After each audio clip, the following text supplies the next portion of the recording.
মমতা বন্দ্যোপাধ্যায় তার ট্রেলার দেখিয়েছেন আর এখন সিনেমা দেখাচ্ছেন তার কর্মী সমর্থকেরা। দেখুন কোন কোন জায়গাকে টার্গেট করা হয়েছে। চলে যান আপনি চাকুলিয়া, বাংলাদেশের যে দিনাজপুর সীমান্ত সেখান থেকে মাত্র 102 কিলোমিটার চাকুলিয়া। আপনি রুট দেখুন, ম্যাপ দেখুন, তাহলে বুঝে যাবেন যে কাদেরকে নিয়ে আসা হচ্ছে, কি কাজে কাদেরকে ব্যবহার করা হতে পারে বা হচ্ছে। পুলিশ কিছু করবে না। আমি জানি না যে এখানেও সেন্ট্রাল এজেন্সি তদন্ত করতে আসবে কিনা, কারণ এরপর তো সেন্ট্রাল এজেন্সির একটা রিস্ক ফ্যাক্টর থেকে যাচ্ছে রাজ্যে তদন্ত করার ক্ষেত্রে। এরপর তো খুনোখুনি হয়ে যাবে যেদিকে যাচ্ছে।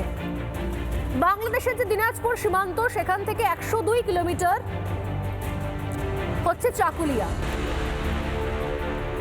এটা গেল চাকুলিয়া। পরেরটা দেখাচ্ছি ফারাক্কা। গতকাল আপনারা জানেন যে খোদ সেখানকার তৃণমূল বিধায়ক মনিরুল ইসলাম, তার নেতৃত্বে ফারাক্কায় কি চলেছে। এবার মজার কথা হচ্ছে ফারাক্কা থেকে ঠিক 18 কিলোমিটার দূরে বাংলাদেশের সীমান্ত, যার নাম হচ্ছে চাঁপাইনবাবগঞ্জ। এবং এই চাঁপাইনবাবগঞ্জ অত্যন্ত কুখ্যাত একটা জায়গা, ভয়ঙ্কর কুখ্যাত জায়গা এই কারণে কি সেখানে সবসময় একটা তাণ্ডব, একটা অসহিষ্ণুতা চলে সেখানে সারাক্ষণ ধরে।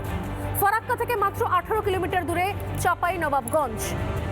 আর একটু নিচে নেমে আসুন, হাঁসখালিতে এখানে বিডিও অফিসে ভাঙচুর করা হয়েছে, এখানেও তাণ্ডব চালানো হচ্ছে। এসআইআর এর যে শুনানির ক্যাম্প করা হয়েছে সেখানে গিয়ে তাণ্ডব চালানো হচ্ছে। এখান থেকে মাত্র 35.5 কিলোমিটার দূরে রয়েছে চৌডাঙ্গা সীমান্ত। বাংলাদেশের চৌডাঙ্গা সীমান্ত মাত্র 35.5 কিলোমিটার দূরে। এরপর আমি বলবো যে কিভাবে এই বাংলাদেশি মডিউলগুলোকে এখানে ইন্ট্রোডিউস করানো হচ্ছে। তবে তার আগে আমি আজকে শুরুতে যাব দীপাঞ্জন চক্রবর্তীর কাছে। দীপাঞ্জনবাবু, একাধিকবার আপনার সঙ্গে এই শোতে আমার বহুবার আলোচনা হয়েছে যে পশ্চিমবঙ্গকে কি পশ্চিম বাংলাদেশ বানাতে চাইছে তৃণমূল কংগ্রেস। এই বহুবার প্রশ্ন করেছে, অনেকেই হেসেছেন, স্বর্ণালী কেন এ ধরনের প্রশ্ন করে।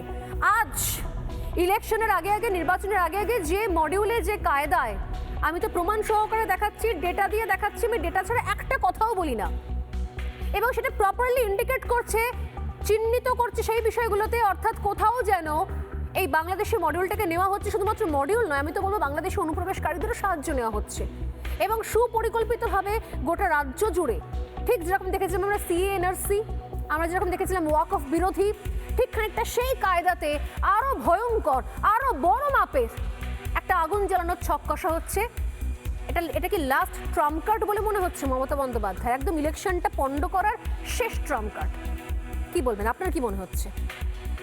দেখো সোনালী, তুমি যেমন বললে, তুমি যখন বারবার প্রশ্নগুলো করেছো গত 3-4 বছর ধরে, তুমি ময়ূক প্রশ্ন করেছো, লোকে হেসেছে হয়তো, সেকুলার বাঙালি। যখন আমি উত্তরগুলো দিয়েছি, বারবার করে আমরা 3-4 বছর ধরে চিৎকার করে যাচ্ছি যে পশ্চিমবঙ্গ সাংঘাতিক বিপদের মুখে, আমরা আগ্নেয়গিরির শিখরে বসে পিকনিক করছি। তখন এই সেকুলার বাঙালি বোঝেনি। এবং আমি এটাও বলেছিলাম, এই 2026 সনাতনী হিন্দুদের যারা রাষ্ট্রীয় সুরক্ষা নিয়ে চিন্তা করে, সেই ভারতবাসীদের জন্য এটা শেষ ধর্মযুদ্ধ। এই যুদ্ধে যদি আবার এই রোহিঙ্গা, এই জিহাদি, এই দুর্বৃত্ত তৃণমূল ফিরে আসে, তাহলে কিন্তু পশ্চিমবঙ্গ ধ্বংস হবে। এটা পশ্চিম বাংলাদেশ হবে, কেউ ঠেকিয়ে রাখতে পারবে না। প্রশ্ন হচ্ছে, তুমি জানো, আমি জানি, সবাই জানে, কেন্দ্রীয় সরকার জানে না? কেন্দ্রীয় সরকার কেন এখনো চুপ করে বসে আছে? এই যে এটা তো কেন্দ্রীয় সরকারের সাংবিধানিক দায়িত্ব। নির্বাচনে এসআইআর চলার সময়, শুনানি চলার সময় আজকে বিডিওদের উপর আক্রমণ হচ্ছে, মাইক্রো অবজারভারদের উপর আক্রমণ হচ্ছে, কালকে তো কারোর উপর আক্রমণ হবে।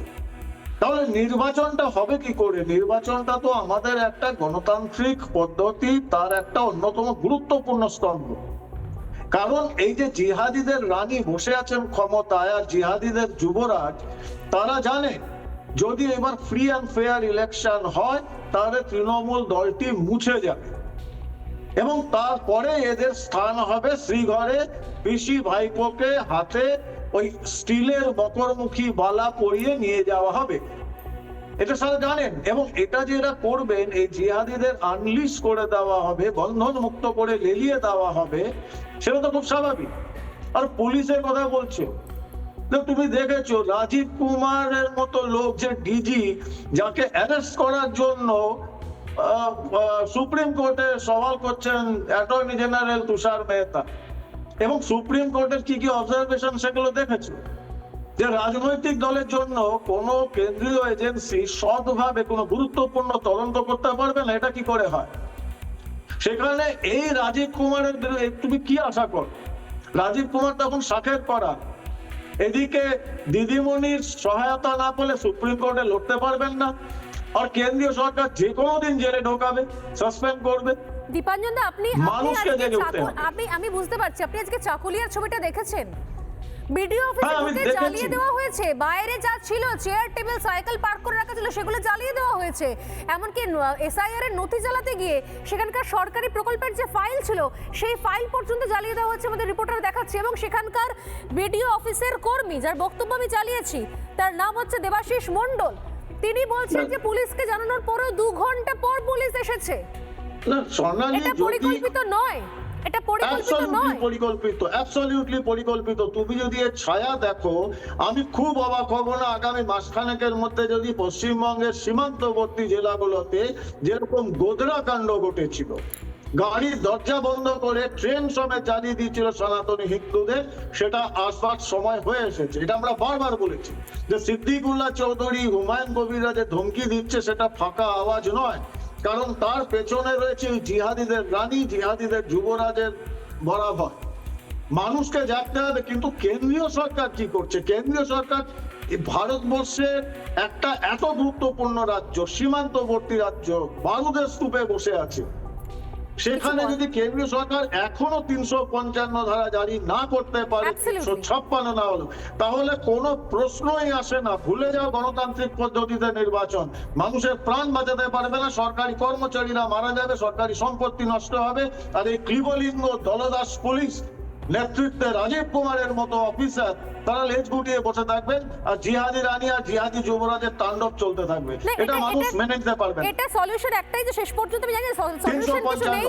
যদি এভাবেই চলতে থাকে তাহলে পশ্চিমবঙ্গ ছেড়ে আমাদের পালাতে হবে, আর পশ্চিমবঙ্গটা সত্যি সত্যি সেকেন্ড কাশ্মীর বা আরো ভয়ঙ্কর কিছু হয়ে এখানে পড়ে থাকবে, একটা দুর্ভেদ্য দুর্গ হয়ে যেখানে ঢোকা যাবে না, ঢুকলেই পাথর খেতে হবে, ঢুকলেই আগুন জ্বালিয়ে পুড়িয়ে দেওয়া হবে। না না আর কিছু বলার নেই, আর আমার সিরিয়াসলি আর কিছু বলার নেই। সোনালী, আমরা পালাবো না, আমরা কাশ্মীরি ব্রাহ্মণ পণ্ডিত নই, আমরা রুখে দাঁড়াবো, পাল্টা মার মারবো এবার। কারণ পাল্টা মার, কিন্তু তাদের যদি গৃহযুদ্ধের পরিস্থিতি হয় কেন্দ্রীয় সরকার দায়ী থাকবে, রাষ্ট্রপতি, প্রধানমন্ত্রী, স্বরাষ্ট্রমন্ত্রী দায়ী থাকবে। এবার কিন্তু আমরা পাল্টা মার মারতে হবে। কারণ এই যে জিহাদিদের, রোহিঙ্গাদের, এই মৌলবাদী মুসলিম মৌলবাদীরা, এরা শুধু সরকারি সম্পত্তি ভাঙচুর করবে না, তুমি মিলিয়ে নিও, এবার ওদের সনাতনী হিন্দুদের উপর আক্রমণ শুরু করবে, সিচুয়েশন বদলে দেবে। যদি বিডিও অফিসকে বাঁচাতে না পারেন মাননীয়া, তার নিজের পুলিশ, তার পুলিশ 2 ঘন্টা পরে গেল, তার বিডিও অফিস, তার রাজ্য, তিনি মুখ্যমন্ত্রী নিজের পুলিশকে দিয়ে সেটাকে বাঁচাতে পারলেন না, তিনি কি বাঁচাবেন রাজ্যের হিন্দুদেরকে? আরো 3-4টা শামশেরগঞ্জের মতো ইনসিডেন্ট হলে মমতা বন্দ্যোপাধ্যায় কি করবেন? কিছু বলার থাকবে না, কারণ এটা উনি হয়তো চাইছেন তাই হচ্ছে। আমি আসছি আপনার কাছে, এই মুহূর্তে আরো একটা খবরে নজর রাখি।